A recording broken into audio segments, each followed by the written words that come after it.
So he is a great example of somebody who got very clear very early in his life about what his purpose is and what his values are.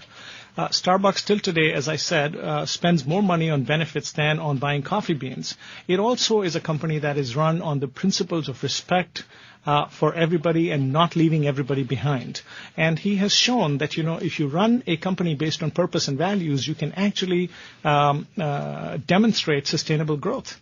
So he's somebody who became very clear. He discovered his own energy, and then he moved on to the other two parts of leadership, which is how do I now, because I cannot run a company like this all by myself, how do I find a few handful of co-leaders and harness their energy and make it a shared purpose? And eventually, how do I now energize the whole organization as we grow? So great story. And this brings us to the next part of your book, because that's what you say a real effective leader must do, and leaders make great companies more so than tough bosses, for example, although I'm sure a leader can be tough sometimes, right?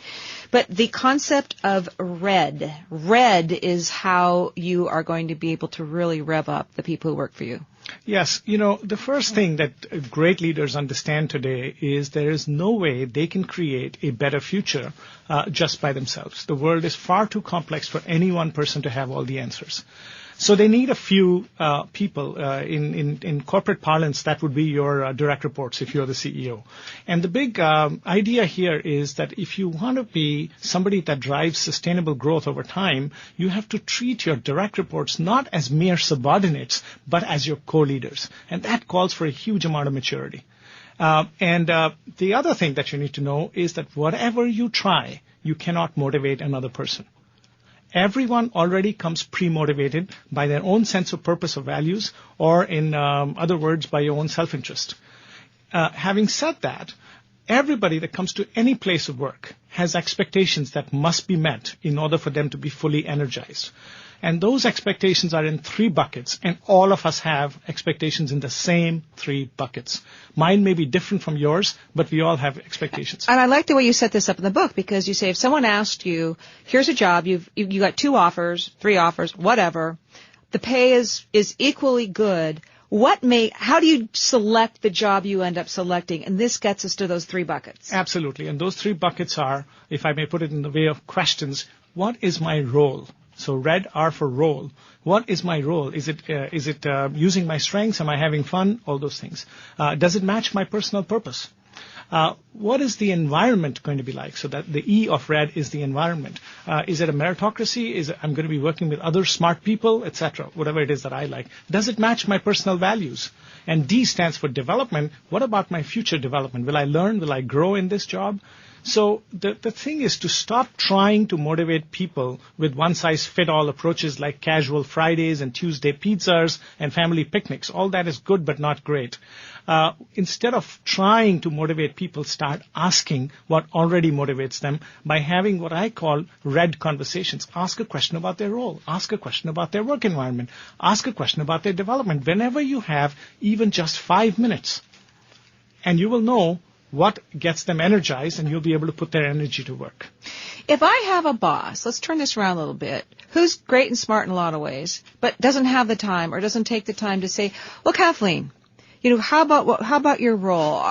Is there some aspect of it that you would like to shift or do more of? And actually, you give the example, maybe somebody really likes dealing with accounts or something. They want more face time with customers, so try to do that for them.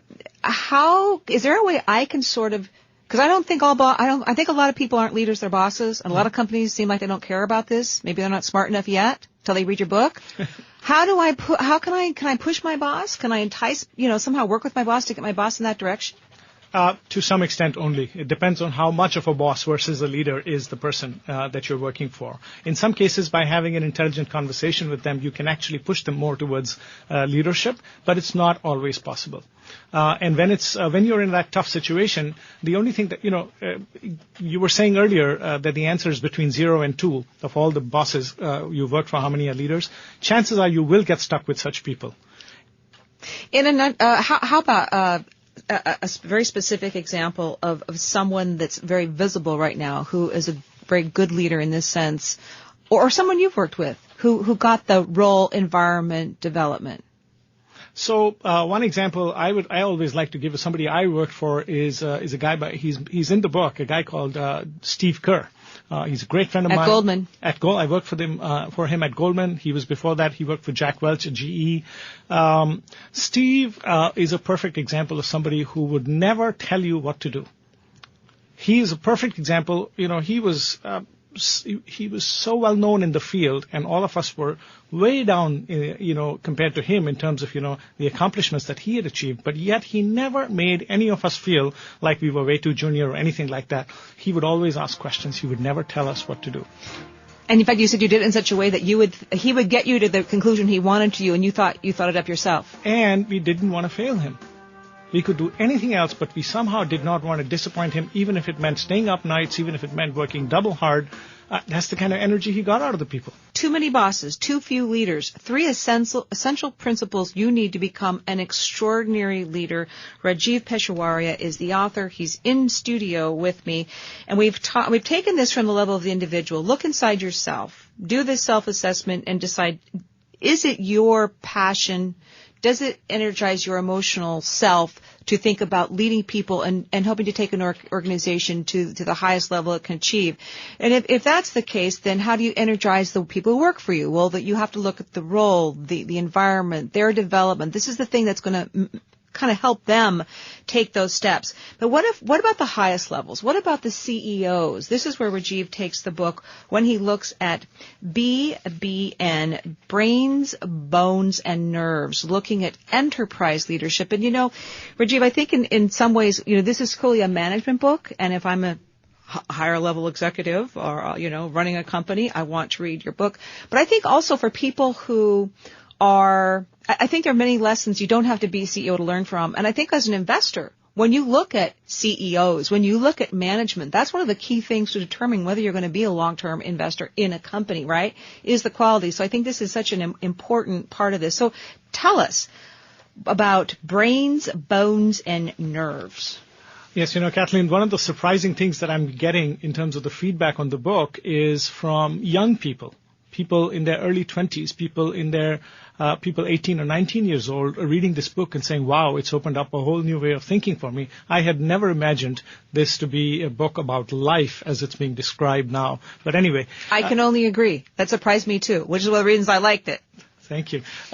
You talked about brains, bones, and nerves. So the first piece of the book, which is self-leadership, finding your own purpose, finding your own values, I argue that nobody can teach you energy, personal energy. You have to discover it for yourself. Nobody can teach leadership, leave alone I or my organization for that matter. So that's about purpose and values, about personal energy. Second, you use the idea of RED, role, environment, development, to understand what energizes the 8 or 9 or 10 people who directly report to you, because you want to now combine their energy and create a shared purpose so you and your core leaders together can energize or galvanize the whole organization, even if you have 50 to 100,000 people working in your company. And the way to do that is to focus on the right things. When you become a CEO, your life is you get up at 6 in the morning, you go to the gym if you're lucky, and from your breakfast all the way to lunch you have meetings. You're lucky if your assistant gives you 20 minutes to eat a sandwich. Your whole afternoon is the same way. People are waiting in between meetings asking for 2 minutes of your time. Then you get to your dinner meeting, and at 10:30 at night, exhausted, when you're in your car, you switch on your BlackBerry and you've got 300 emails waiting. So as a CEO, you've got a lot on your plate, and it's true for anybody who's an enterprise leader, not just a CEO. The trick in galvanizing the energy of thousands of people is to focus on a few things, but focus on the right few things. And that's where brains, bones, and nerves come up. Just like the human body needs the brain, the bones, and the nerves to work in harmony together to live a long, healthy life, your business needs the same. Brains. What are the brains in this instance? The brains of a business is the vision and strategy. So not only is there a compelling vision, there is a differentiated strategy to achieve it, and everybody in the organization, the last person standing, fully understands and accepts it. That's what the brains is all about. And this third part, having everybody understand and accept it, is the hardest part. You have to convey it simply but powerfully. Because this you point out in the book, you might think, well, I have this great vision and strategy. I'll just tell people and they'll hop on board. But you say leaders don't understand, bosses, that Maybe your team doesn't understand, and so they don't accept it, and they don't fully embrace it, and so you're wondering, darn, how can I motivate these people when if you had just communicated it better, they would maybe be on board already? It's called the 80-30 rule. 80% of all human beings think that they are in the top 30% when it comes to communication skills, whereas simple math would tell you that only 30% of the people can be in the top 30%. So we all overestimate our communication skills. That's the problem. And we work with a lot of people trying to help them simplify their messages so that everybody can understand. Oh boy, we only have a little bit of time left, and there's 3 more things I want to ask you. I want to find out what bones are. I want to find out what nerves are, because we're talking brains, bones, and nerves. So that's bones and nerves. That's 1 and 2. Number 3 is Kieran Betty. So first, what's bones? So bones is the organizational architecture. Do you have the right people in the right job? Do you have the right processes that drive performance? Do you have the right structure? You talked about Kieran Bedi. Kieran Bedi was the first woman to ever become a police officer in India. And she has fought her entire life against a corrupt and male-dominated society to clean up the system. And what got her the Asian equivalent of the Nobel Peace Prize was when she cleaned up Tihar jail in New Delhi, which is meant for 2,500 people, but it had 10,000 inmates, from a crime-infested, disease-infected hellhole into a place of healing, into a place of learning.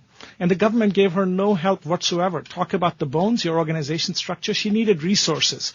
And the government, she was not popular with the government, as you can imagine. She's a reformer, yes. Yeah, she even towed away the prime minister's car when it was parked in a no parking zone. So nobody liked her in government. Anyway, where was she going to get the resources from? And after thinking about it with her team, she realized, oh my God, I have 10,000 resources. And she formed work councils. From amongst the prisoners. So they were in charge of improving the food. They were in charge of education and sports and things like that. So everybody has lack of resources. You've got to be innovative with it. So that's just in a nutshell one of the many things that make Kieran Bedi such a great story. Oh, and yes. And so summing up, when I read Too Many Bosses, Too Few Leaders, what am I going to get? Why do you want people to read your book? So very quickly, the last piece before that is nerves. Nerves is the culture of your organization. Leaders must shape the culture. Don't leave that to chance, because that's how the real work gets done. Culture is what your people do when no one is looking, and you have to shape that.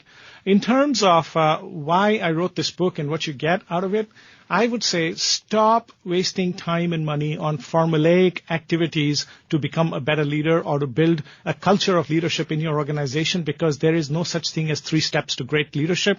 There is no such thing as a 1-minute manager, because, it doesn't tell you what you do with the remaining 59 minutes. Instead, start asking questions to yourself first about what is my purpose, what are my values, and you'll get true, long-lasting energy, and you will be able to stand against all obstacles, however hard they may be. And then use that energy principle again to invoke the energy of others through brains, bones, and nerves.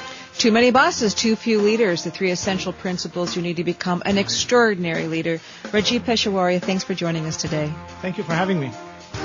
This is The Hayes Advantage on Bloomberg Radio.